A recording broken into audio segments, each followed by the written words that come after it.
Muy bienvenido, mi estimado telepensante. Cambiamos el escenario porque vale la pena ahora comenzar a pensar, a reflexionar desde lo profundo qué es lo que está pasando en nuestro mundo, cómo se está transformando.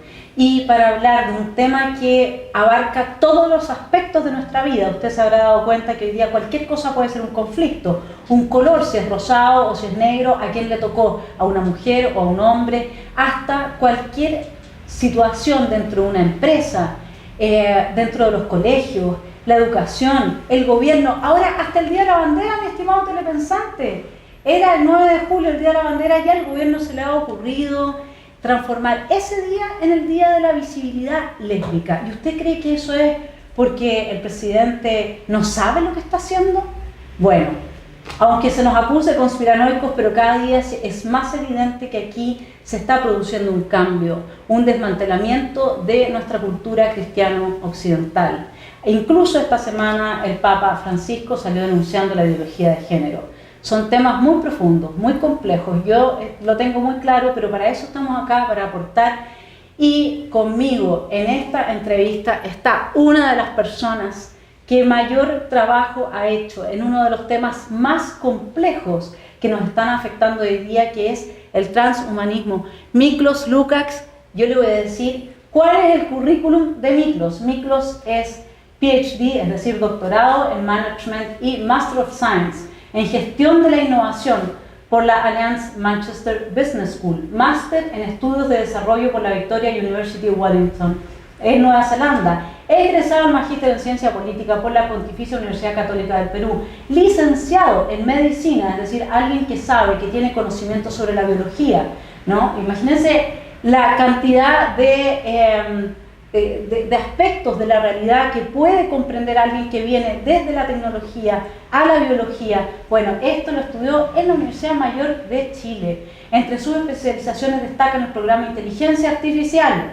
de la Saïd Business School, University of Oxford, y el programa de Desarrollo y Emprendimiento del Entrepreneurship Development Institute de Ahmedabad, en la India. Actualmente es profesor principal de Ciencia y Tecnología e Innovación de la Facultad de Ingeniería de la Universidad de San Martín de Porres y profesor asociado de la Pan American Business School en Guatemala. Fue investigador senior del Matthias Corvinus Collegium en Budapest, Hungría, y París Tech en Francia. Actualmente radica en Reino Unido. Con eso le doy un tremendo currículum para que sepa quién es Miklos Lukács, y hoy día vamos a hablar de su libro Neoentes. Gracias, Miklos, por aceptar esta invitación de Esfera Pública.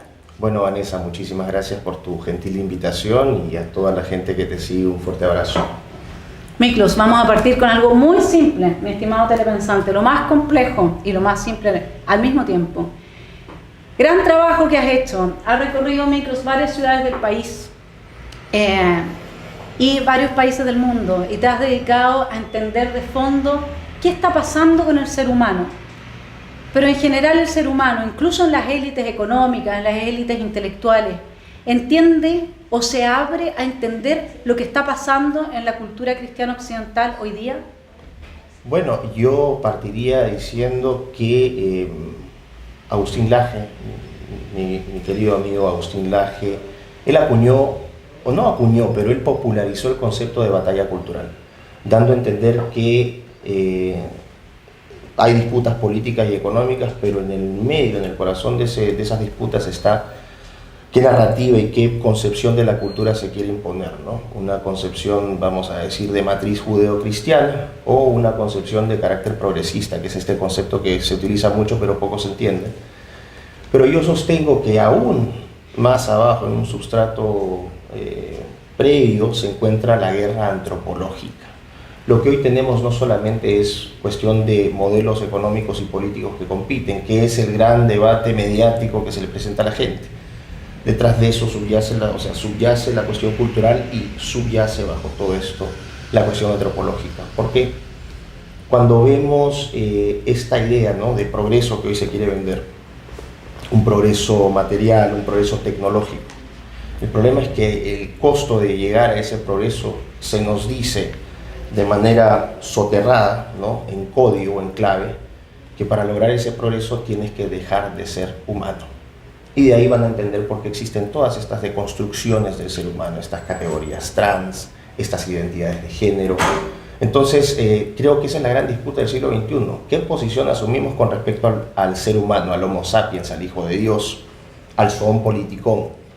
Mantenemos al ser humano como lo conocemos y utilizamos la ciencia y la tecnología para aumentar su calidad de vida, o de plano lo modificamos para aspirar a este progreso o a esta promesa de progreso. Bueno, suponer o digamos afirmar si mantenemos al ser humano como lo conocemos implica una visión de la naturaleza humana, ¿cierto? De lo cual ha sido largamente debatido en la filosofía. Siglos. Pero antes de llegar o de entrar, mi estimado telepensante, ¿qué somos? ¿Qué es usted? ¿Qué soy yo? Y como diría Hannah Arendt, la dificultad que plantea establecer quién es cada cual, digamos, porque qué somos también implica un quién, ¿no es cierto?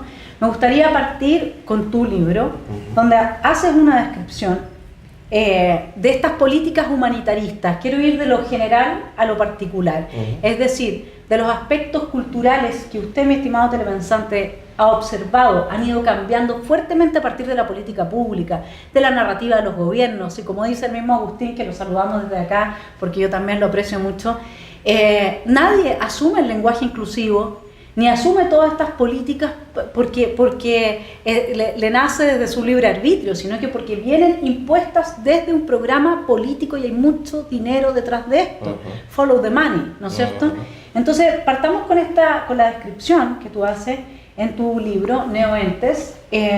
Yo se lo recomiendo que lo compre. También vamos a tratar sobre tu libro en el curso de globalismo que comienza la próxima semana. Muchas gracias. Así que hay un capítulo completo, una clase dedicada al libro de Miklos. Dice Miklos en este libro: lo que pocos alertan de las políticas humanitaristas, ¿no es, mi estimado telepensante, que todo esto se hace en pos del bien suyo y de la humanidad? Del progresismo es la creciente intromisión del Estado en nuestras vidas y decisiones privadas, la erosión de la patria potestad y la destrucción planificada y sistemática del núcleo familiar, institución clave para la defensa de la libertad y el bienestar de las personas y sus sociedades. A ningún parásito progresista de la burocracia supranacional, multilateral o estatal le importa la vida y felicidad de nuestros hijos, padres o abuelos y amigos. A nosotros sí. Sumado a su amor incondicional, la madre tiene rostro, forma y calor corporal que su hijo identifica naturalmente, mientras el Estado solo es una abstracción impersonal, fría y distante, que poco o nada aporta a su bienestar. Sin embargo, mi estimado Miklos, hoy día, esto del Estado, ¿no es cierto?, esta destrucción de la familia a través de la autonomía progresiva, a través de la intromisión del Estado, hasta en los últimos aspectos de la relación de los padres con los hijos, es visto por todo este progresismo y es vendido como una forma de avanzar, una forma de que los derechos del niño, todo viene vestido como en este oxímoron. Nace con Rousseau, no sé si estarías de acuerdo cuando dice que te vamos a obligar a ser libre, ¿no es cierto?, en el contrato social. Entonces la pregunta ante eso es, bueno, ¿cómo uno puede reaccionar frente al avance de este progresismo que ama tanto la humanidad que la deshumaniza, digamos? ¿Qué es lo que tú, porque me encantaría que comenzáramos, digamos, el análisis haciendo un llamado, digamos? Usted sabe, mi estimado telepensante, que esto es así, lo vemos día a día en cada situación asociada sobre todo al gobierno progresista que tenemos. ¿Qué puede hacer cada persona en su casa? Bueno, partimos aquí entonces vamos a aplicar a Derrida, vamos a hacer un aikido a Derrida y vamos a aplicar hermenéutica derridiana para deconstruir los discursos progresistas, ¿no?, que es lo que esconden. Siempre digo que mayor dulce en el discurso progresista, peores son las consecuencias para las personas. Por ejemplo, no tendrás nada y serás feliz, mi cuerpo, mi decisión, ¿no? Todos estos eufemismos, estos conceptos que nacen de laboratorios de departamentos de ciencias sociales, de filosofía, de universidades que están tomadas por no académicos, sino cuadros de adoctrinamiento progresista. Cuando se sostiene que vamos a cambiar, por ejemplo, te dije al principio que la guerra era antropológica, vienen con todos estos discursos de liberación, de felicidad, de autonomía, uno se pone a pensar en lo siguiente: si tú, vamos a poner un caso, soy un ser humano, soy modificado por la tecnología y me convierto, producto de esta modificación genética, en un mamífero marino humano, una especie de delfín humanoide, ¿ok? Yo puedo entonces, a partir de ese momento, empezar a vivir en el océano, ¿no? Puedo vivir en el océano, podemos empezar a construir villas en el océano, pero al partir de este cambio de naturaleza hay un cambio también en la condición humana, o sea, la experiencia de vivir la vida como un ser humano. Entonces, si yo empiezo a cantar en el agua, ¿cómo suena? Si yo quiero decirle a mi mujer te amo, ¿cómo va a sonar eso? Va a sonar poco atractivo, ¿no? Esto quiere decir, el tema de la gravedad, por ejemplo, es distinta, la interacción que tenemos con otros sería distinto, el tacto sería distinto, la temperatura sería distinta, es decir, una modificación en tu naturaleza, que es lo que yo propongo. Voy a ir a la pregunta, ojo, esto es una bola curva, pero hay que contextualizarla así. Yo cambio la naturaleza del hombre, inmediatamente cambio la experiencia de ese ser humano. Y al cambiar esa experiencia, como acabo de mostrar de manera lógica, cambio las instituciones del ser humano. Por ejemplo, ya conceptos como familia cambiarían o podrían cambiar. Pongamos también, si es que no queda muy claro el ejemplo del mamífero marino, que los seres humanos a partir de este momento sean concebidos exclusivamente mediante métodos tecnológicos. Se toma un óvulo de acá o dos óvulos de acá y un espermatozoide allá, como ya ocurre en la ley triparental del Reino Unido. No es conspiración, o sea, la gente que me dice conspiranoico es porque nada de la ignorancia del avance tecnológico. Combinas estos gametos y tienes un ser humano de probeta. Ese ser humano lo colocas en un útero artificial que ya existen, ya se ha aplicado, o sea, pueden ver videos en YouTube incluso, estos úteros artificiales, y se gesta ese ser humano por 9 meses, y cuando es cosechado, porque no va a haber parto, lo vas a poner en una especie de incubadora donde va a ser inteligencia artificial, los algoritmos van a monitorear el desarrollo de ese bebé. Obviamente esto es un escenario de ciencia ficción, ¿ok? Pero hay que pensar en estos términos. ¿Quién es el padre o madre de ese? ¿A quién identifica ese bebé o ese nuevo ser humano, a su padre o a su madre? ¿Va a ser, como en mi caso, Voigt Lucas y Dora Martens? No, va a ser probablemente muestra XP14, ¿no? Que se juntó con Q1517 y una muestra desconocida. ¿Quién sabe si es que aún exacerbando este caso, podamos combinarlo con genes de otras especies, porque ya estamos empezando a generar quimeras como el hombre mamífero? Totalmente desafectado del mundo, es decir, sin ese contacto personal, solamente con el contacto de las máquinas. ¿Cómo surge ese ser humano al mundo? ¿Cómo es arrojado, como decía Heidegger, al mundo? ¿Cómo es arrojado ese ser humano al mundo?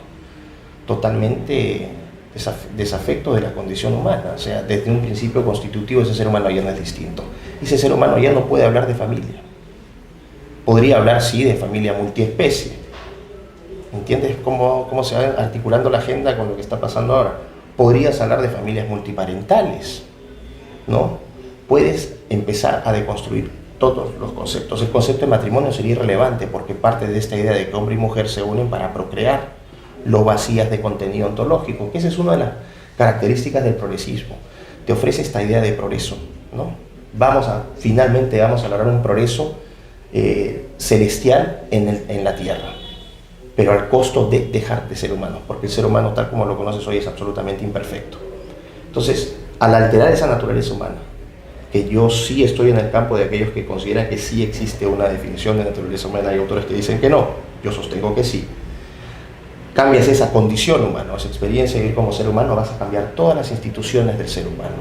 Por lo tanto, lo que tú estás viendo ahora es todas estas deconstrucciones en el discurso, deconstrucciones en el concepto del ser humano. Ahora ya no es hombre y mujer, ahora tienes hombre trans, mujer trans, poliamor, género fluido, alien transgénero, mujer dragón, transespecies, transedad, transcapaces, transbotánicos. Destruiste, o sea, como te dije, vacías de contenido ontológico al ser humano. ¿Y qué significa vaciar de contenido ontológico al ser humano para la gente que no conoce la palabra ontología? Todas las categorías por las cuales tú entiendes al ser humano, hombre, mujer, niño, viejo, etcétera, etcétera, pierden sentido. Y a partir de ese momento tú transformas al ser humano en una plasticina, en una masilla, ¿no? Dios nos hizo de arcilla, nos moldeó de arcilla. Bueno, el Homo sapiens en este caso se transforma en Homo Deus y utiliza la tecnología para modificar esta naturaleza y condición humana. Ahora, ¿a qué va todo esto? A la pregunta que tú me dijiste, porque creo que es importante. Lo primero que la gente tiene que entender es que nos mantienen distraídos con disputas políticas y económicas, izquierda-derecha, centralismo estatal versus libre mercado, y en el fondo, ¿qué están haciendo?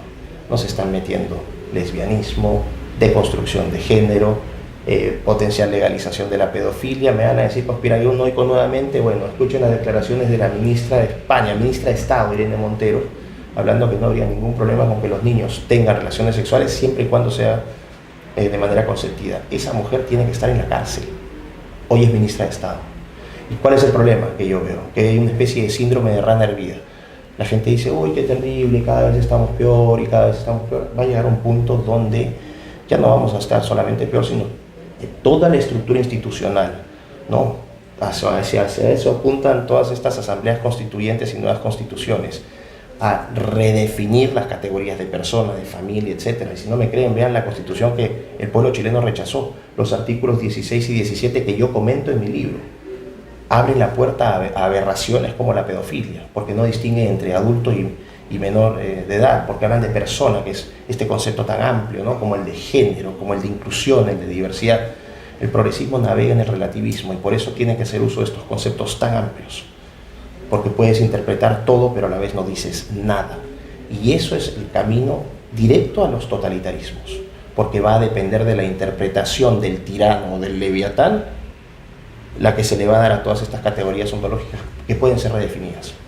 Entonces, ¿qué hace la gente? Lo primero que tiene que hacer es tiene que entender que lo más importante de todo en términos inmediatos es que van por sus hijos, que van por nuestros adolescentes, que van por nuestros jóvenes. Ahí están dirigiendo el mensaje. Nosotros no podemos detenernos en discusiones políticas y económicas. Mientras tanto sigue la bandera LGBT, la bandera del arcoíris, bombardeando en las universidades, en los colegios. Siguen haciendo educación diversa e inclusiva, enseñándole a los niños a actuar como niñas y viceversa, anulando gradualmente su identidad sexual, confundiéndola para finalmente anular sus capacidades reproductivas, porque ya entre medio entraríamos a otro terreno más amplio, que no voy a expandirlo en estos momentos, pero que lo comento ampliamente en el libro, que tiene que ver con una idea de control demográfico que finalmente reconoce otra intención, que es una idea de control total de una pequeña minoría sobre las masas. Sí, absolutamente. Lo que acaba de plantear Miklos nos plantea además a cada uno de nosotros una disyuntiva enorme, porque hoy día prácticamente uno tiene que estar diciendo, si mando a mi hijo a la escuela, no va a saber si es hombre o mujer. Si no mando a mi hijo a la escuela, supongamos, ¿no?, que esta fuera la tensión, bueno, no va a saber leer. Pongámoslo en simple, ¿no? Entonces uno dice, bueno, ¿qué prefiero? ¿Que mi hijo sepa si es hombre o mujer o que sepa leer? O sea, lo que nosotros estamos viendo hoy día es una fabricación de barbarie a partir de una civilización que ha corrompido todas aquellas herramientas de la tecnología, del lenguaje, porque el lenguaje es oximorónico. O sea, evidentemente que a uno le dicen educación sexual integral y ¿quién no va a querer una cosa así? ¿Quién no va a querer los objetivos de desarrollo sustentable de la Agenda 2030? Si son todos, incluso si uno ve el proyecto de constitución rechazado en Chile, el articulado en su letra gruesa, ¿quién hubiera estado en contra? Si el problema son las bajadas y las letras más chicas. Entonces, de alguna manera, uno observa hoy día la frustración de los padres porque sus hijos van a la universidad y la niñita que sale de casa, como nosotros lo consideramos, ¿no es cierto?, que es lo normal, termina siendo una feminista con la cabeza rapada, odiando a su padre, odiando a su hermano por ser hombre. Y aquí hay un nivel de conflictividad que se ha instalado hasta en lo más nimio, hasta en las palabras. Si uno dice todes o todos, la ofensa, la conflictividad, y se ha transformado la vida humana en un desagrado en sí mismo. Y aquí te quiero llevar al tema de la cultura de la muerte, porque justamente tú dejaste rebotando la pelota de, voy a entrar en el asunto más amplio del control poblacional, ¿sí? Pero fuera de que sea un control poblacional en términos de que, como pasaba en China hasta el día de hoy, ¿no es cierto?, hay un número de hijos máximo que se pueda tener impuesto por el gobernante de turno. Acá lo que hay es una valoración de la eutanasia, por ejemplo, que usted me puede decir, mi estimado telepensante, sí, pero yo sí soy una persona anciana, enferma, crónica, no quiero que me mantengan con vida. Pero luego yo lo quiero invitar a que usted piense que hoy día existe algo que se llama transedad, que tú también lo tomas acá, ¿no es cierto? Entonces, ¿quién es viejo? Porque en este momento yo, de 46 años, que no tengo problema en decir mi edad, soy una excepción en el mundo femenino, de mi edad al menos. Y con el respeto aquí, el caballero muy guapo, por Bueno, yo no tengo problema, pero para otros jóvenes puedo ser una vieja ya, ¿no? O sea, mi hijo de 16, cuando conversaba conmigo, me decía, esa vieja de 22, mamá, me decía, ¿no es cierto? Entonces, imagínense lo que es la eutanasia transformando los conceptos de vejez o de enfermedad. ¿Qué es lo que es una enfermedad crónica que justifica que yo me quiera morir? Porque finalmente este nivel de conflictividad en el que se ha transformado cada cosa que se hace en la vida hace que el ser humano se sienta displacer de estar vivo y por lo tanto adhiera muy fácilmente al aborto, a la eutanasia y a todas aquellas tecnologías que van en contra de la vida. Y esa cultura de la muerte, y también tú lo tomas acá, digamos, en algún momento en que te haces cargo de una interpretación, digamos, muy torcida de la Biblia en términos de qué parte, hasta qué punto el ser humano tiene naturaleza o se puede construir a sí mismo como ex nihilo, ¿no es cierto? Como si nosotros pudiésemos ser cualquier cosa, ¿no? Y en ese sentido, en la cultura de la muerte ha ido avanzando desde la culpa, que venía muy exacerbada por el cristianismo, ¿no es cierto? De ahí al victimismo absoluto, y de ahí a todos estos safe zones y todas estas situaciones de las nuevas generaciones que están frágiles, débiles, que requieren del colectivo para poderse afirmar a sí mismos. Entonces, ¿cómo nosotros podemos avanzar en ponerle límite a esa fragilización de la vida, a ese avance de la cultura de la muerte? Porque tú describes muy bien el fenómeno acá, o sea, un neoente finalmente es aquel que está deshumanizado en aquellos aspectos que nosotros consideramos fundamentales exactamente. Entonces, ¿cómo ves tú esta situación con las generaciones actuales? Nosotros ya somos viejos, ya fuimos humanos, digamos, ¿no? Bueno, somos todavía. Somos. Y quiero pensar que estamos todavía con mucha fuerza para seguir dando la pelea, así que yo quiero partir, esta es una pregunta también esencial, porque correctamente la gente asocia la agenda arcoíris y esta bandera arcoíris que no representa al colectivo LGBT, ojo, eso tiene que quedar muy claro, la bandera LGBT representa en realidad la bandera del progresismo globalista. Es una bandera que vas a encontrar en todas las ciudades del mundo, en todos los sitios del mundo, en universidades, en restaurantes, en colegios, en hospitales. En Inglaterra los pasos de cebra también son algunos LGBT, o sea, es un bombardeo constante, es una técnica directa de adoctrinamiento por repetición. Esta cultura de la muerte nace de la agenda matriz, de la agenda apex del progresismo, que es el medioambientalismo. Esa es la madre de todas las agendas. Y lo explico como lo he venido explicando también, lo planteo en mi libro y lo explico en las conferencias. Cuando tú tienes en la cabeza de las agendas esta idea de que el ser humano es un mal ser, como diría David Attenborough, una plaga, que utiliza la herramienta del capitalismo para destruir a la madre tierra, entonces planteas que esa plaga humana, no es una definición que yo haya dado, es una definición del progresismo, lo que termina haciendo es generar una amenaza directa a la existencia no solamente del ser humano, sino de todas las especies que habitan este planeta. Por lo tanto, y aquí está la clave, la agenda verde o el terrorismo verde lo que hace es, te plantea un riesgo existencial. Y este riesgo existencial es de tal magnitud que cualquier intervención que impida la materialización de ese riesgo existencial está moralmente justificada. ¡Boom! Contradígame, ¿dónde están los expertos en medio ambiente de Harvard, de Princeton, estos que hablan bonito? ¿Dónde están? Contradígame y refuten esa afirmación que es empíricamente verificable. Y técnicamente, y no desde la perspectiva del conocimiento codificado de los libros y todo, de las entrevistas. Contradígame si no estoy diciendo lo correcto. Por lo tanto, al establecer esta relación de riesgo existencial y justificación moral total, ¿cómo controlas tú a la plaga humana? Atacando el sexo, o sea, deconstruyendo el sexo e imposibilitando la reproducción. Voilà. Porque esta obsesión con el arco iris, todo es sexo, todo es género, ¿no? Diversidad, inclusión, igualdad, tolerancia, sexo, sexo, sexo, sexo.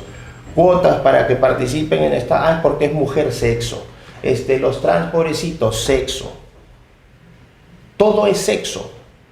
Todo es sexo porque se intenta nuevamente, al vaciar de contenido ontológico del ser humano, todas las experiencias que nacen de ese ser humano, su condición humana, también son desvirtuadas. Y hoy el sexo no tiene un componente procreativo, se le ha desprovisto de ese componente, todo ahora es recreativo. Mastúrbate 20 veces al día, es tu felicidad. Súmale a eso ese utilitarismo hedonista, porque ya los jóvenes, debido a esta demolición deliberada, malintencionada y brutal del progresismo contra la matriz, a la moral judeocristiana, también contribuye a eso, porque el judeocristianismo te plantea valores y principios absolutos. Para que tú puedas deconstruir al ser humano tienes que navegar en el relativismo. El progresismo es el relativismo puro. 2 más 2 es 5, la literatura es machista, mujer trans, soy lo que siento que soy. Y ahí tienes la herramienta tecnológica para modificar a voluntad propia esa percepción, ¿no?, que tienes con respecto a lo que es tu cuerpo. Ahora, volviendo al tema entonces del riesgo existencial y la intervención moralmente justificada. ¿Cómo controlas a la población? ¿Qué tienes que hacer con las plagas? ¿Las tienes que exterminar o las tienes que controlar? Voilà, o sea, también no es tan difícil de entender. ¿A qué apunta el aborto? Planificación familiar, salud reproductiva, derecho de la mujer, mi cuerpo, mi decisión, el violador eres tú, etcétera, etcétera. Apunta a evitar que la población aumente. Lógica pura y dura. Ni siquiera me pidan evidencia porque eso ya demostraría deficiencia mental. ¿Qué hace la cuestión LGBT con la ideología de género? Que se retroalimentan. Más ideología de género obtenida a través de esta famosa educación sexual integral significa mayor comunidad LGBT. Aporto ahí en el libro 2 estudios que ni siquiera son del Centro Estadístico Pichiruchi, sino de Gallup e Ipsos, para que ni siquiera digan que yo estoy tomando fuentes mías, ¿no? 2 estudios a nivel internacional que comparan, por ejemplo, el porcentaje de población homosexual entre la generación X, que es mi generación, 65, nacidos entre el 65 y el 80, versus la generación post-millennial o Z, que son los muchachos que tienen 17, 18 años. En mi tiempo, en la población homosexual más o menos era entre el 4,5 y 7%. Hoy, la población que se define como no heterosexual, y esto es gravísimo porque ya no solamente eres homosexual, puede ser transexual, transedad, transespecie, o todas estas deconstrucciones, es de 21%, o sea, 1 de cada 5 menores de 25 años en los Estados Unidos se identifica como no heterosexual. Entonces aquí podrían converger 2 cosas. Uno podrían decir sí, porque antes era más difícil salir del closet. Es posible, no podría yo asumir una causalidad exclusiva, ¿no?, a eso. Pero de la misma manera como puedo reconocer que esto es una parte, también tendría que reconocer que estos sistemas de adoctrinamiento y mutilación de la capacidad crítica y mutilación de la identidad personal también tienen que ver, que la educación sexual integral es cáncer para sus hijos, porque eso es lo que es, porque lo que busca es anular reproductivamente a sus hijos, el resto son eufemismos, termina también contribuyendo a esto.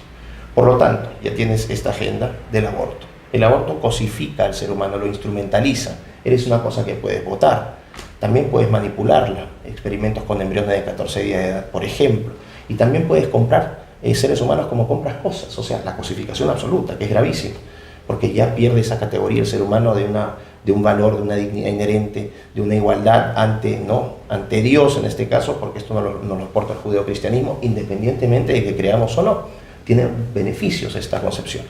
Entonces, lo que haces es, tú puedes ir a un mercado a comprar zapatillas, celulares, van a tener diferente precio, de acuerdo a sus características. Hoy ocurre lo mismo. No es que vamos a ser aliados, no, abiertamente a anular su masculinidad. Eso es una cosa. Si quieres ser mujer, tampoco. Ahora ya las mujeres han sido anuladas por las mujeres trans.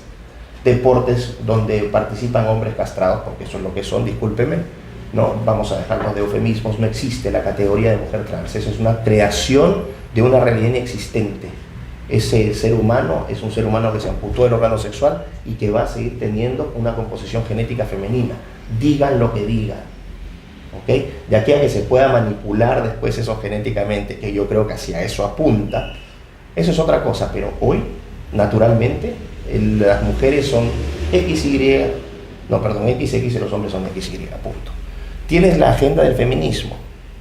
Ojo, estoy yendo a todo esto, quiero darle la amplitud a la respuesta. ¿Qué hace el feminismo? No es el empoderamiento de la mujer. O sea, yo si fuera mujer sentiría vergüenza de que tenga que intervenir el Estado y tratarme de deficiente mental o física para igualarme mediante decreto con un hombre. Papelón. O sea, papelón.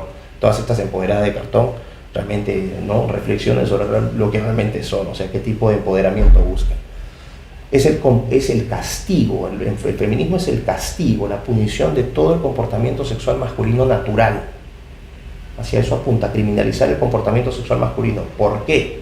Porque si tú criminalizas al hombre comportándose sexualmente, ¿no?, de manera natural, impides también la procreación, no te vas a acercar a la mujer. ¿Por qué? Porque tienes miedo de que te denuncie por potencial violador, me miraste feo, me acosaste con la mirada, descubrí que habías escrito estas cosas hace 5 años, te voy a meter preso. Falsos testimonios y muchas personas que se han ido a la cárcel injustamente por eso. El animalismo del especismo, otra de las columnas, que humaniza al animal, humaniza al robot, porque ahora ya incluso humaniza a las criaturas digitales, los bebés Tamagotchi, ¿no?, que vamos a tener el metaverso. ¿Por qué? Porque estamos destruyendo el medio ambiente, somos una plaga. Entonces, para contribuir a que no se materialice el cambio climático, vamos a tener bebés Tamagotchi, pero no se preocupen, nos dice, va a ser la relación que vas a formar con ese bebé Tamagotchi es igualita a la que vas a formar con un ser humano. Es un absurdo, pero ya descomunal. ¿Y qué terminas haciendo con esto? Que al ser humano, al humanizar al animal y al robot, también deshumanizas al ser humano por las cosas que acabo de decir previamente. Al hacer tú esto, los equiparas moralmente, incluso haces que el animal supere moralmente al ser humano. Los animales nos enseñan a ser más virtuosos, nos enseñan a ser más buenos, más cooperativos, y ponen estos videitos preparados de TikTok, ¿no?, donde 2 animalitos, ¿no?, un oso y un gatito se aman, y música de fondo, y aparece una actriz de Hollywood que sale llorando y dice, yo amo a los animales, nos enseñan a ser tan lindos, y unas tomas así alucinantes con música de piano de fondo. Obviamente lo ha hecho gratis, pues no hay ningún interés económico, ¿no?, donde la lección aquí es, los animales son moralmente superiores y te dan lecciones. Ese lenguaje no va dirigido a nosotros. Nuevamente, estas hienas, porque eso es lo que son, van tras nuestros hijos. El mensaje va dirigido a nuestros hijos, a nuestros adolescentes y a nuestros jóvenes en ese orden. Entonces, ¿cómo cortas esto? ¿Por qué no puedes mostrar legalmente videos de abortos? Porque se acaba la narrativa, porque son realmente grotescos. ¿Por qué entonces no muestran también videos de cómo grupos de hienas destrozan vivas a las gacelas? Ahí se acabó la virtud del animal, esa es la realidad. Pero estamos pasando ahora a una realidad digital. Ahora todos, ¿no?, y reafirmando esta idea de que somos una porquería, que somos malos, que no merecemos vivir, que somos predatorios, insensibles. Pero el mensaje no va para nosotros los adultos solamente, va para los niños, va para los adolescentes y va para los jóvenes. Y finalmente, la eutanasia, que es similar al tema del aborto, la cosificación del ser humano, pero en este caso abordas un segmento poblacional que es el adulto mayor especialmente. Oye, estás robando oxígeno, hermano. No sirves para nada. Eres viejo. Nosotros vivimos en constante innovación. Cuestas plata. Exacto, cuestas plata, sí. Punto clave. Cuestas plata porque nos hemos tirado esta plata organizando todas estas marchitas LGBT y pagándole planillas a una sarta de inútiles, con cero talento. El único talento es promover de manera militante toda esta agenda disolvente. Y finalmente, ¿qué haces? Te deshaces de tus ancianos.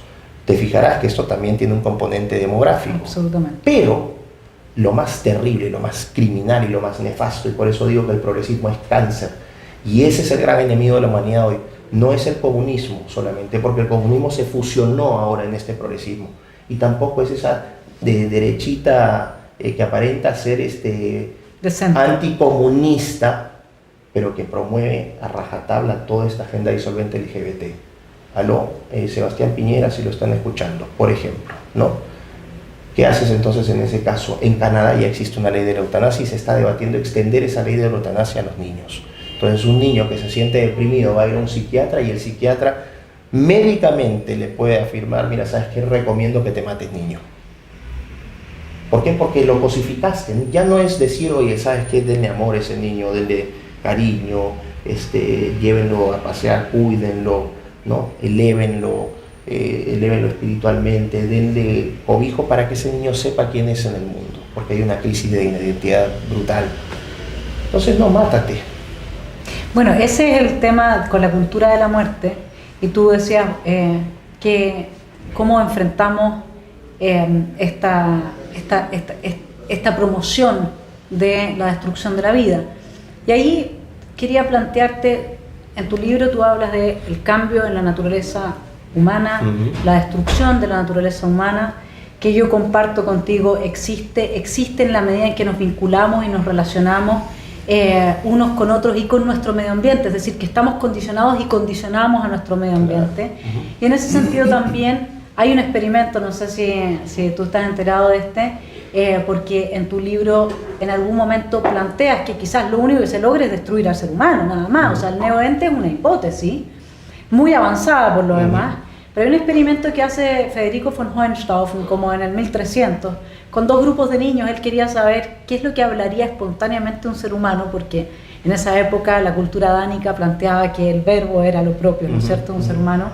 Y toma 2 grupos de niños, uno lo deja, los 2 con las mismas condiciones materiales, solo a uno no se le habla, ¿no? Ninguna palabra, para saber qué lenguaje iban a desarrollar de forma espontánea. Federico von Hohenstaufen hablaba 9 idiomas, entonces tenía una obsesión con esto.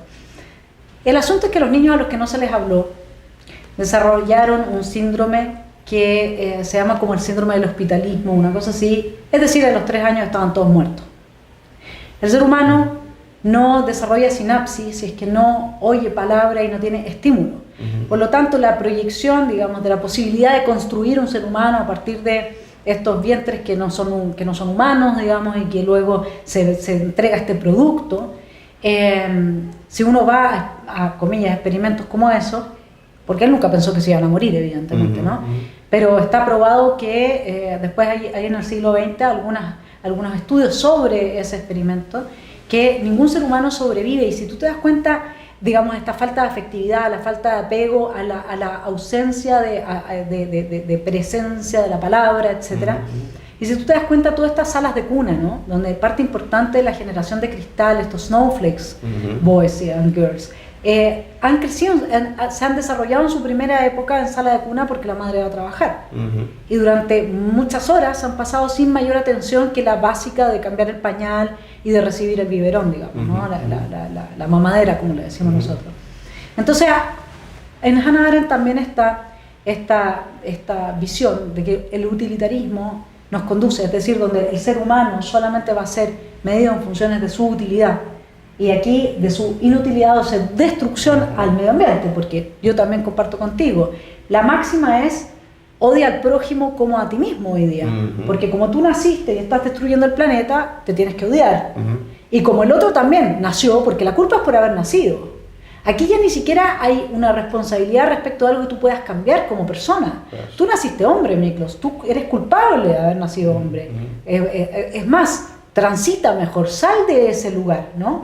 Y todo esto es como la inversión del cristianismo, porque si tú ves que uno de los mandamientos fundamentales es ama al prójimo como a ti mismo, ¿no?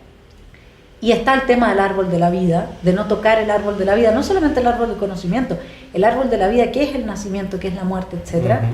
Esto es exactamente la inversión. Y si ves, entonces nosotros estamos ante una lucha que también es espiritual. 100% de acuerdo. O sea, quizás la forma también de enfrentar este avance de este progresismo religioso, a mí me encantaría hablar en términos religiosos del progresismo y no políticos, porque nos perdemos cuando pensamos en la política, porque todavía creemos que la política tiene límites, que es de la esfera pública, pero hoy día la política está metida con los genitales de sus hijos, los genitales están politizados, digamos, o sea, la política no tiene ningún límite, se perdieron la división entre la esfera pública, social, privada e íntima. Es más, los niños ya no tienen intimidad gracias a la ESI, porque su cuerpo es colectivizado en estos experimentos desde prekinder, y eso también es cambiar la naturaleza humana, que es tu experiencia contigo mismo, de que hay algo que eres tú mismo, a lo que nadie más puede llegar. La ESI, al colectivizar con esos experimentos los genitales de los niños, no solo destruye el asco, la vergüenza y el miedo, que son desde la psicología clínica las estructuras psíquicas que hacen que te defiendas frente a un pedófilo, porque lo normalizan la pedofilia en el fondo, ese tipo de experiencia, sino que acaban con tu individualidad en la medida en que tú ya no tienes experiencia de tu intimidad, de lo tuyo propio, ¿no? Entonces, ¿cómo hablar en términos religiosos? Esta es una religión que uno podría decir no solo es anticristiana, es el anticristo de alguna forma, si uno lo toma en estrictos términos teológicos, y con esto cierro. Un joven cercano a mí me dice, y usted puede estar pensando lo mismo, mi estimado telepensante, bueno, pero si esta gente decide ser LGTB, si esta gente decide transitar a lo que quiera, cambiarse su identidad, si esta gente decide abortar, decide la eutanasia, que hagan lo que ellos quieran. Total, yo y los míos, a nosotros no nos va a pasar. Y yo miré a este joven y le dije, es que así como vamos, va a llegar un momento en que ser pro vida y defender o tener hijos va a estar penalizado. Los cristianos van a volver a las catacumbas. No sé, ¿será que yo estoy muy catastrofista? O sea, no sabemos cómo finalmente va a ser el futuro, ¿no? Pero uno tiene todo el derecho, en base a lo que ve, en base a las tendencias y en base a la explicación que tú también has dado, es eso, ¿no? La tendencia. Neoentes finalmente es la proyección también de tendencias. No sostiene que esto es lo que va a pasar porque nadie puede leer el futuro, si es responsable de mi parte. Pero las tendencias nos indican que vamos a eso, y tú has tocado algo clave, la relación entre política, cultura, antropología, pero resaltas algo que es indispensable, y que es indispensable para mí, reconociéndome como un católico nefasto. O sea, yo soy el peor católico del mundo, no voy a misa muchas veces, tengo dudas existenciales sobre Dios, no sé si existe o no existe. O sea, yo no puedo hablar de la religión porque no sé nada, no he leído la Biblia nunca. O sea, lo sabe, todo el mundo lo sabe, pero yo soy el peor defensor desde la perspectiva cristiana, desde la perspectiva católica. Sin embargo, reconozco ese elemento que tú acabas de resaltar y que lo veo y que lo experimento. O sea, hay un empirismo detrás de mi apreciación cuando hago mis giras, sobre todo en países como México, donde tienes un fervor cristiano, ya sea católico o evangélico, tan fuerte, donde la gente literalmente va y siente que lo que tú le dices le da una vida, y tú sientes una cuestión muy especial, y que no se puede ganar esta batalla sin una dimensión trascendental o espiritual. El hombre siempre cree en algo, hay una necesidad, esa es constitutiva de nuestra naturaleza y de nuestra condición. Punto. Ahora, ¿por qué es importante el tema religioso? Porque lo que hoy se está haciendo, cuando hablaba de esta destrucción deliberada del cristianismo, estos incendios de iglesias acá en Chile, en Francia, espontáneamente se quemó Notre Dame. No, eso no fue espontáneo. Que la prensa lo presente así, o como están quemando iglesias en todas partes. Eso es deliberado. En Inglaterra se acabó la cuestión del COVID, o por lo menos bajó. Podías ir a ver el Manchester City y el United con 60.000 personas en el estadio, pero tenías que seguir utilizando máscara para entrar a una iglesia. Increíble, ¿no? Entonces, aquí estamos, hay una nueva religión que se gesta con todo esto, ¿no? Porque ya no estás estructurando una religión alrededor de la idea de que somos creados a imagen y semejanza de Dios, muy claro. Ahora estamos creando una religión en la cual podemos estar creados a imagen y semejanza o no semejanza o de cualquier neoente. Y quien define qué es lo que se va a crear es otra cosa. Obviamente, en términos prácticos, sin irnos tanto a abstracciones filosóficas, lo van a hacer quienes controlen, desarrollen, comercialicen, regulen, supervisen todas estas tecnologías. Los homodeus van a ser 4 gatos, ¿no? El resto va a ser ganado. O sea, para que no los estén tonteando con estos discursos de que somos inclusivos. Nuevamente, más dulce el discurso, peor las consecuencias. Pero aquí hay algo muy, muy importante, el tema del transhumanismo, que ahí entramos al transhumanismo. El transhumanismo es una religión humanista secular. No, perdón, me equivoco, es una religión antihumanista secular, porque el transhumanista te dice, mira, para aspirar a ese progreso, como somos tan inferiores, somos tan mamarrachentos, tan limitados, productos muy pobremente desarrollados de la evolución natural, utilicemos la tecnología para volvernos súper longevos, súper inteligentes y con un súper bienestar, y vamos a aspirar a un mejoramiento, ¿no?, de carácter intelectual, cognitivo, físico, incluso moral. De la moralidad tú puedes desprender espiritualidad. Fíjate qué interesante es esto, porque el progresismo, matriz también, o tributaria al transhumanismo, es profundamente anticristiana, no es atea, es anticristiana, y por eso digo, ojo con los liberprogres, que son estos de derechita anticomunista, que no tienen ningún problema en avanzar la causa LGBT, la causa del aborto y todas estas agendas. Están siendo, pero no lo hacen de manera que, no saben, sí saben lo que están haciendo, lo están haciendo deliberadamente, pero es para mantener esta confusión izquierda-derecha. Fíjate en esto, la palabra mejorar, el transhumanista utiliza la palabra mejorar, eso es un acto de fe. ¿Quién te dice lo que tú estás haciendo en realidad es modificar al ser humano con tecnología? Pero de ahí que mejore o empeore, eso ya es otra cosa, tú no sabes qué va a pasar a futuro. Eso es un acto de fe. Segundo, ¿a qué aspira el transhumanista? A la inmortalidad, es una categoría divina, ¿no? Vamos a ser inmortales, ¿no? Vamos a ser omnipotentes y omnipresentes. Si no me creen, ahí está Nick Bostrom con su poshumanismo. Vamos a ser espíritus, que ya no vamos a necesitar ni siquiera cuerpos físicos, biológicos o artificiales. O sea, ya el tipo se fue incluso post-cyborg, ¿no? Y vamos a hacer un conjunto, una especie de espíritu de bits y bytes, o de quién sabe, computación cuántica, que se va a comunicar con otras entidades o neoentes no corpóreos, y vamos a formar una superinteligencia colectiva. A ver, un momentito, ¿dónde está la ciencia ahí? Porque también son los que abrazan la ciencia, han transformado a la ciencia en el método científico en un objeto de adoración. Ahora es, ¿dónde está la evidencia? Como si todas las respuestas fueran dadas por la ciencia, ¿no? Y planteo en mis conferencias, la ciencia, que es una frase de Roger Scruton, la ciencia no tiene todas las respuestas porque no te plantea todas las preguntas. ¿Cuál es mi propósito en esta vida? Es una pregunta que no puede ser respondida por el método científico. Y es una pregunta constitutiva de nuestra naturaleza y condición de seres humanos, y empíricamente validable. Y empíricamente, de esa manera, tú refutas el positivismo comteano. Lo refutas de manera contundente. Se acabó la discusión, porque eso es lo que somos. Entonces, también, si es que vamos a ir al terreno ya de cómo se materializa esto en la práctica, ¿no? Esta idea de la inmortalidad, ahí está esta empresa Alcor, en Arizona, ¿no? Dirigida por Max Moore, que es uno de los grandes jinetes del transhumanismo. ¿Y qué te dicen en Alcor? Mira, ¿sabes qué? Si te mueres te prometemos que más adelante podemos resucitarte. Entonces, cuando te enfrías, llega la ambulancia de Alcor porque suena una cuestión, van y les meten unos líquidos de vitrificación, los congelan en nitrógeno líquido y los mandan a sus cabinas ahí para que se congelen. Pero ojo, si no tienes plata, porque eres medio misio, ¿no? $150,000, $200,000, no te preocupes, te decapitamos y congelamos tu cabeza. Pero también te puedes ir con Bobby Capitán porque tenemos un ofertón 2x1 para que tus perros también sean criogenizados. Y más adelante te vamos a revivir, a resucitar. Otra categoría religiosa. Entonces ahora, ¿qué pasaría, no? Para que entiendas cómo estas alucinaciones transhumanistas que terminan destruyendo lo más valioso que es nosotros. ¿Qué pasaría si, por ejemplo, 150 años de aquí México se invierte la situación y México es la superpotencia mundial y Estados Unidos pasa a ser México, y hay una guerra de sur a norte donde toda esa empresita de Alcor es destruida por el ataque de los drones, ¿no? Y los attack drivers de la época, y se acabó? ¿Qué pasó con esa promesa? ¿Te das cuenta? Entre el discurso y la realidad hay una disociación total.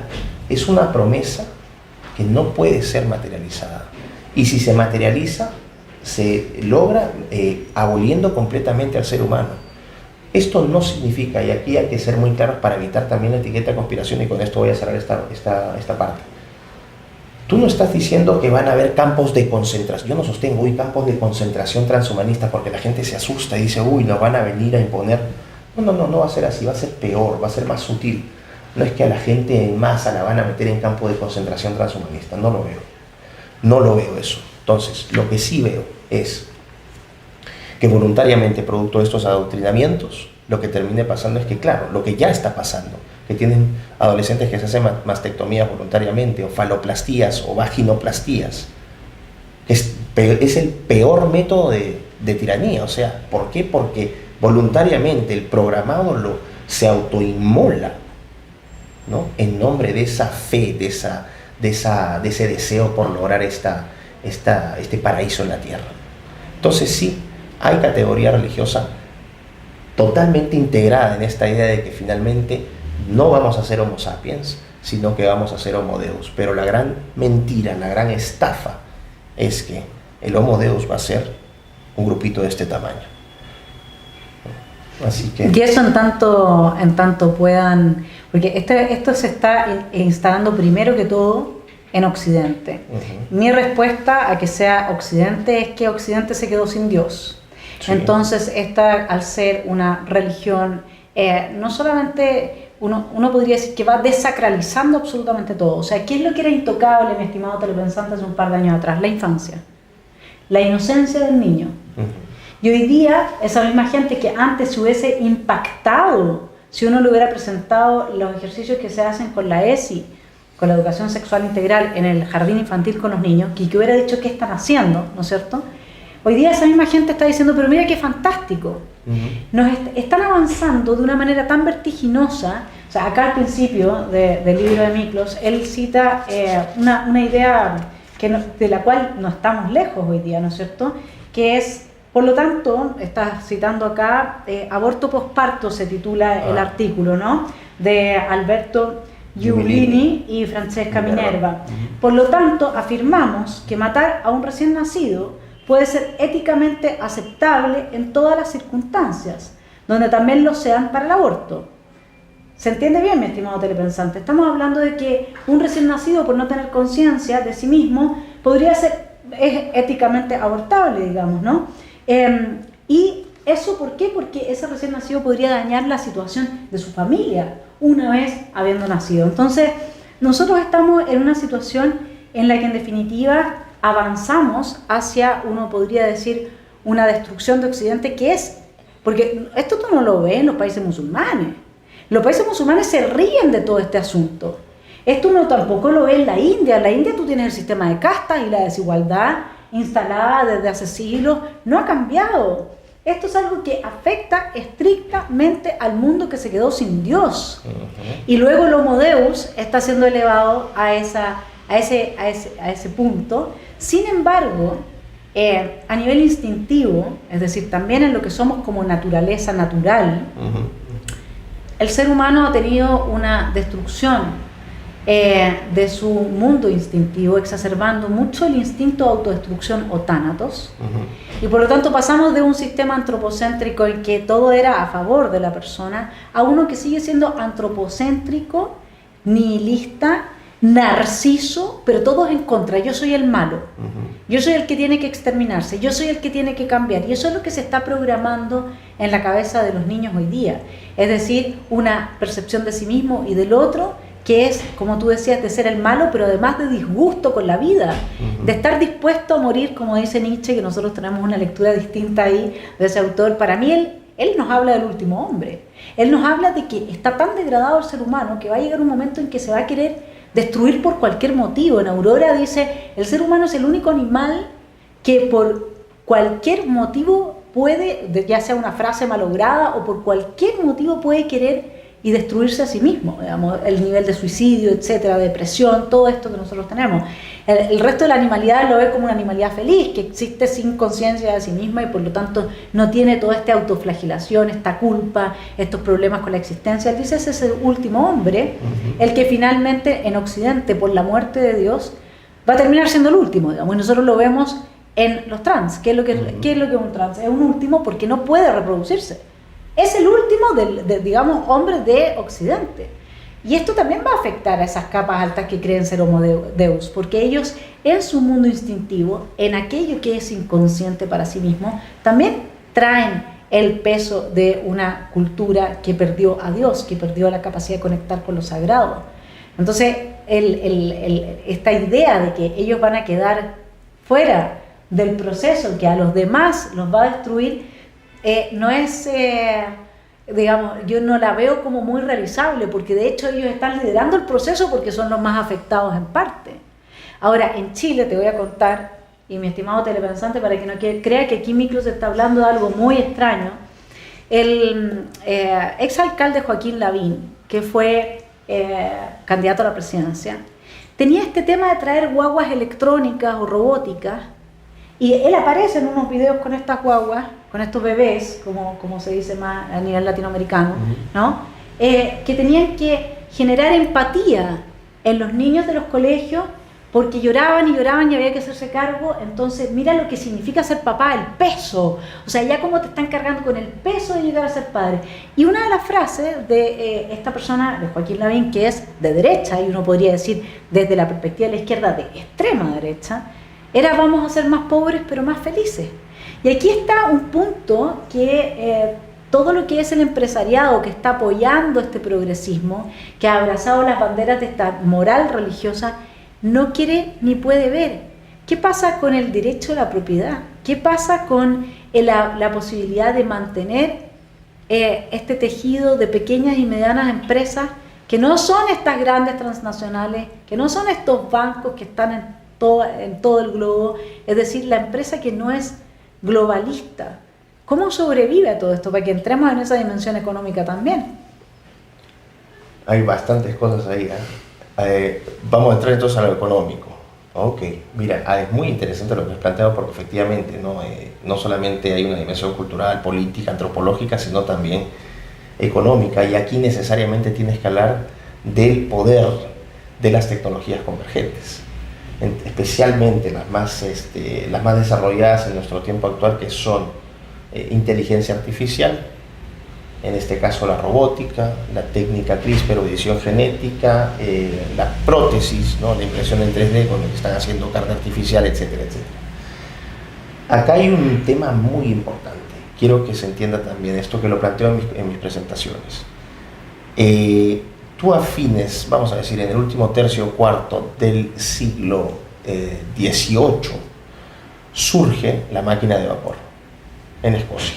A partir de esa máquina de vapor surge la industria textil en el noreste de Inglaterra, ¿no? En el noroeste, en Manchester precisamente. Es decir, a partir del cambio tecnológico tienes un modelo económico que es el capitalismo moderno, que a partir de las consecuencias de ese capitalismo moderno, de sus resultados, deriva en 1848 una respuesta que es el Manifiesto Comunista de Marx y Engels. ¿Cuál es la lógica aquí? Cambio tecnológico, nuevo modelo económico, nuevo modelo político. Hoy está siguiendo algo muy similar, pero órdenes de magnitud superior, porque ¿qué tecnologías tienes? Tecnologías convergentes, inteligencia artificial, y dentro de la inteligencia artificial, reconocimiento facial, procesamiento de lenguaje natural, el ChatGPT, por ejemplo. Tienes automóviles autónomos con Tesla, tienes drones con DJI en China, algoritmos financieros para que ya no estés haciendo tú la compra y venta de acciones, sino que te lo haga el algoritmo durante el día, tú lo programas en tu estrategia y el algoritmo se encarga de comprarte y venderte las acciones, etcétera, etcétera, etcétera. Entonces, estas tecnologías son órdenes de magnitud muy superiores a la máquina de vapor. ¿Por qué? Porque estas tecnologías no solamente cambian a tu entorno, sino te pueden cambiar a ti mismo como especie. Si tú las aplicas en ti mismo, cambias tú. Eso no existía antes. Estas tecnologías previas no podían lograr eso. Y aquí entramos a, por ejemplo, cómo las ideologías, por eso digo que estas discusiones entre izquierda y derecha se están volviendo más irrelevantes. Y me parece muy gracioso, ¿no? Yo siendo conservador, que a mí que se me acusa de medieval, feudal, ¿no? Poco menos que un primitivo, hay introducido en el debate público de la región estos temas de alta tecnología, si somos, pero no. Entonces, ¿cuál es el punto aquí? Tienes estas tecnologías. Vamos a pensar entonces en la inteligencia artificial. La teoría económica, ¿no? Tú partes del liberalismo clásico, vamos a decir Adam Smith. Entonces tienes a Adam Smith, te dice, mira, en una economía, en The Wealth of Nations, la riqueza de las naciones, tienes una... No, entonces lo que hace un sujeto, ve que hay una oportunidad para hacer una, no sé, pues una panadería, entonces va a vender pan. Pero no lo hace porque ame al prójimo, lo hace porque tiene un interés de ganar un dinero, o sea, hay un egoísmo implícito en eso. El otro va a decidir hacer ropa, el otro va ¿no? Las herraduras a los caballos y así sucesivamente. Cada uno va viendo su oficio, su craft, cada uno haciendo sus cositas, pero nadie dice que cómo se tiene que hacer. Es una cuestión de oferta y demanda, ¿no? De oportunidades que se ven, y ahí opera esa mano invisible. Esa es la mano invisible. Ese es el planteamiento que fundó la economía como ciencia, vamos a decir, Adam Smith. Pasas unos 200 y pocos años después y entra Friedrich Hayek, y Hayek te va a decir en el orden espontáneo: oiga, miren, ¿saben qué? El problema de las economías planificadas centrales, de planificación central, es que no pueden lidiar con dos grandes cuellos de botella. El primero es la información. ¿Por qué? Porque para planificar adecuadamente la economía tendrías que tener toda la información de todos los procesos de compra, venta, producción, de logística en tiempo real en todas partes de un país, en un territorio. O sea, sería imposible. Y si a eso le sumas, vamos a decir, se puede procesar esa información, se puede acumular, cognitivamente el ser humano está incapacitado de hacer sentido esa información porque es demasiada información. Entonces tienes, aparte del problema de información, el problema de conocimiento. Por lo tanto, ¿no? A través del mercado, del libre mercado, ya el precio contiene toda esa información y tú simplemente dejas que opere en base a oferta y demanda. O sea, construyendo eso, su orden espontánea, es la mano invisible de Adam Smith. Ponte a pensar en la inteligencia artificial. Claro. Se acabó el problema de información y técnicamente podría ser posible que se acabe el problema del conocimiento, porque finalmente al algoritmo, si lo vas entrenando y lo vas entrenando, o la serie de algoritmos lo vas entrenando, finalmente te resuelven eso. Por lo tanto, si es que teorizamos con la inteligencia artificial, atención a los que me califican de medievales o que todavía siguen hablando de teoría económica hayekiana y todo esto. Finalmente lo que vas a tener es la abolición del libre mercado, porque el algoritmo va a tomar todas las decisiones por ti. Tú simplemente vas a hacer una mascota ahí en tu cubículo. Finalmente ya sabe cuál es tu necesidad calórica. Va a llegar tu dron, ¿no? Específico para el día, te va a dejar tu papilla, porque ni siquiera tu papilla calórica, y te la va a dejar en tu cubículo y bueno, se va a retirar. Ahora, esto es obviamente una exageración, estoy haciendo una cuestión de ciencia ficción, pero creo que se ilustra el punto perfectamente. Lo que estás haciendo hoy poco a poco es tercerizar el proceso de toma de decisiones del ser humano a la máquina, y cada vez las máquinas están tomando más decisiones y todas las focas aplauden y dicen: uy, qué fantástico. Claro, va a llegar un punto donde el algoritmo va a empezar, ya no solamente te va a recomendar películas, sino te va a decir que tienes que estudiar, y no solamente te va a decir que tienes que estudiar, te va a decir qué orientación sexual debes tener, o con quién te tienes que casar, si es que ese concepto ya no va a existir, con quiénes tienes que convivir, ¿no? Para evitar que haya un heteropatriarcado o una misoginia implícita en tu mini comunidad multiespecie, ¿no? O multiparental. Entonces empiezas finalmente el algoritmo se hace dueño de tu vida. Y ahí sí materializas el sueño húmedo de Marx, el sueño húmedo de Stalin más precisamente, de ese control total de Mao. Tienes un sistema perfecto, un totalitarismo centralista sin precedentes en la historia. ¿Qué es lo que está pasando en China? Si es que me dice que soy conspiranoico. Ya tienes un sistema de crédito económico y social, ya empezaste a operar los pininos, empezaste con los inicios de esto. ¿Qué es lo que se está haciendo acá en Occidente? Es exactamente lo mismo, se quiere replicar el modelo chino. No me creen, vayan a Londres y vean cuántas cámaras han puesto y cómo las ciudades cada vez nos están exigiendo cada vez más códigos QR para pedir el menú, ¿no? Para entrar al edificio, para probar si tienes tal inyección o no tienes tal inyección. Poco a poco van entrando en nuestras vidas. El otro problema es que vas viendo que a medida de este cambio tecnológico, otro fenómeno muy importante es cómo la economía física, es decir, la economía del capitalismo moderno, que era una economía física que requería de estados que invertían en infraestructura y llamaban a la inversión privada, y venía la inversión extranjera directa, la empresa privada con el Estado, hacían alianzas público-privadas, y toda esta construcción del lenguaje económico y de la política económica también está cambiando, porque ahora estás digitalizando la economía. Los procesos económicos los estás digitalizando y ahora entramos al mundo web, ¿no? Ofrece servicios por la web y incluso aspectos físicos de esa economía van desapareciendo. Ya no necesitas llaves para entrar a una casa, Ahora simplemente con tu código te puedes microchipear, quién sabe. Pero son fenómenos que son graduales. Si tú proyectas eso en el tiempo, no pintan bien para el ser humano. ¿Por qué? Porque nos van aboliendo no solamente nuestra identidad, sino que también nuestra capacidad para tomar decisiones. Es decir, en nombre del progreso, por eso decía, más dulce el discurso, peor el resultado.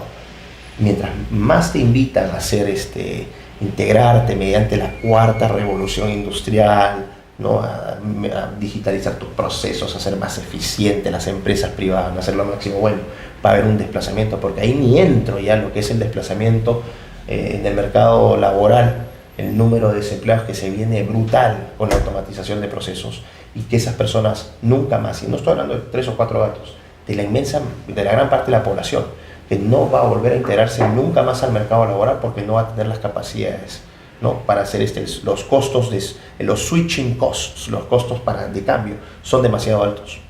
Va a ser una masa que se va a quedar pasiva ahí, y ahí viene la idea de renta básica universal, o uno podría perfectamente suponer y argumentar que ese es el propósito de la renta básica universal, mantener a una masa de gente que no tiene un sentido en la vida, que es la clase inútil de la cual habla Harari. Citen a Harari, no me citen a mí, que en algún momento, bueno, esperemos a que se enfríen o esperemos a que decidan suicidarse. No se reproduzcan. O que no se reproduzcan. Exactamente. ¿Dónde está el sinsentido de lo que he planteado? Entonces, y con esto cierro esta parte, yo te digo, yo estoy harto de que venga, y lo quiero decir con mucha vehemencia porque es algo que me ha molestado durante mucho tiempo, que vengan estas hordas de orcos que no tienen ningún tipo de formación, que no pasaron 6 años y medio investigando esto, que no se pusieron en la línea de fuego para tratar temas que podrían poner tu reputación en riesgo, ¿no? Para que vengan a cuestionar mi trabajo, gente que no tiene ni la formación, ni el interés, ni el talento, ni la voluntad de buscar la verdad, y que vengan a cuestionar mi trabajo y me acusen gratuitamente de conspiranoico. Me dirijo también a esos políticos que me dan la espalda, porque no quieren juntarse conmigo porque soy muy conspiranoico. Ustedes no están en condiciones de juzgar mi trabajo, no saben lo que están haciendo, no tienen capacidad para evaluarlo. Es otra cosa muy importante. Y finalmente, en el peor de los casos, es un trabajo que no te deja indiferente. Porque finalmente yo no estoy diciendo que tengo la verdad. Es más, en mi libro lo digo abiertamente. Yo estoy armando un rompecabezas. Este rompecabezas es incompleto y lo digo abiertamente. Y tampoco voy a darle a la gente las conclusiones. Yo no le estoy diciendo a la gente piensa esto. Yo digo, en base a lo que te estoy presentando, tú vas a llegar a tus propias conclusiones, pero te puedo casi garantizar que al término de ese libro vas a llegar a las mismas conclusiones a las cuales yo he llegado. Pero tú vas a llegar naturalmente a esas conclusiones, y yo no voy a ser como Derrida no reclamaba que yo asuma una posición de autoridad ilegítima sobre mi autor y sobre mis lectores y les mande mi discurso unilateral imponiéndoles mi verdad. Yo lo que planteo ahí son los hechos y la gente llega a su propia verdad. O sea, ni hasta en eso me pueden criticar. O sea, ni siquiera pueden... O sea, yo digo a la gente, deconstruyan mi texto. Hasta derridiano me pongo, ¿no? Entonces, creo que eso es muy importante. Yo ahora me siento muy satisfecho y siento que este libro va a seguir creciendo. No solamente, como me decía mi agente en Argentina, la señora Estela Viver, que si ve esta entrevista le mando un abrazo. Miklos me dijo, tu libro no solamente va a ser un bestseller, va a ser un long seller. Yo estoy consciente de eso porque las cuestiones tecnológicas van a continuar. Y estos argumentos que yo planteo, que están abiertos a la crítica, por favor, si van a criticarlo, háganlo, mejoren mi trabajo, construyan sobre eso, que esa es la idea. Pero no me desacrediten si no tienen las capacidades y las condiciones para hacerlo. Creo que es un trabajo importante que no deja indiferente a nadie. La gente va, por lo menos, a tratar de hacer sentido del mundo en el cual vive. Y ese es mi deseo con Neoentes, y por eso ya estamos cercanos a vender 10.000 libros sin ningún tipo de propaganda, sin ningún aviso en el periódico, a punta de voluntad, con amigos que me traen acá, en 31 países, y vamos por más. Así que gracias, Leao Ediciones, por la confianza, y anunciar que en septiembre sale, finalmente se animaron en España, sale con Homo Legens. Así que gracias a mis amigos de Homo Legens y gracias a toda la gente que, ignorando a los gurús, a los censores de las fake news, deciden comprar mi libro y por su propia cuenta llegan a sus propias conclusiones. Vamos a motivar ese pensamiento crítico que está siendo castrado. Miklos, muchas gracias. Justamente, mi estimado telepensante, de eso se trata este espacio que tenemos también en Esfera Pública. Contarle que el video que subí ayer sobre la desnacionalización de Chile a partir de sacar el capítulo de las Fuerzas Armadas de parte del Comité de Expertos, fue censurado en TikTok, ni más ni menos que de los chinos. No se vaya a hablar de la ONU, del globalismo. Mire, si esto fuese realmente toda una conspiración, entonces no habría que tener tanto cuidado, ¿no le parece? Este es el libro de Miklos, y yo solamente le puedo decir que vaya usted 5 años atrás. Imagínese que yo le cuento que un día no va a poder salir más de su casa. Imagínese que le diga que no va a poder entrar a un supermercado sin mostrar su teléfono con un código que pruebe que usted cumplió con ciertas reglas exigidas por una autoridad política y muy mal avaladas por cierto sanedrín de científicos. Imagínese que yo le diga a usted que a su hijo del prekinder le van a traer una persona que lo va a identificar como un hombre, pero que va a mostrar que lo normal es muy normal, ser un hombre con senos. Imagínense que yo le diga todo eso. Todo eso ha pasado en los últimos 5 años y podemos seguir avanzando. Tenemos a Girardi hablando del metaverso, diciendo cómo los pobres ahora van a poder viajar por el mundo a través de este metaverso. Usted lo habrá visto, si no, de todas maneras lo vamos a ver en el curso del globalismo que empieza el próximo martes. Tenemos un sinnúmero de señales de que en Chile se está avanzando radicalmente hacia la producción de los neoentes, hacia el triunfo de esta religión que es anticristiana. Por suerte que ahora el Papa por fin habló sobre la ideología de género, diciendo que era de un peligro inmenso. Ojalá que al menos los católicos empiecen a exigir y a, como se decía en Chile, para el 18 de octubre despertar, pero ahora en serio. Y necesitamos, Miklos, como nunca, que estemos conscientes del trabajo que tú haces, porque ahora hay que exigirle a los políticos que le pongan límites al avance de la tecnología en el control de la vida de las personas. Y si usted es un liberprogre, como se les dice, o libertario, o un crítico nada más de todo esto, piénselo. Si esto es súper simple, si no se necesita haber estudiado tanto para entender cómo nos pueden llegar a controlar hoy. Así es que queda invitado a comprar el libro de Miklos, a avanzar en sus propias reflexiones, a tomar el curso del globalismo, a ver si me animo también a acompañarte con la dimensión más religiosa que tiene este fenómeno de la creación de los nuevos entes. Yo también, en un libro que proyecto escribir, ojalá que tengamos todos la fuerza y que entonces podamos crear juntos esta conciencia y exigir a los políticos que empiecen a legislar poniéndole límites al avance tecnológico en su intervención en la vida humana. Y que las personas se pongan las pilas, porque los políticos no van a hacer nada si es que no tienen respaldo de la gente. Así es. Muchas gracias, Miklos, por estar en la esfera pública. Mi estimado telepensante, Neoentes. Hora de leer algo realmente transformador en el plano de la conciencia.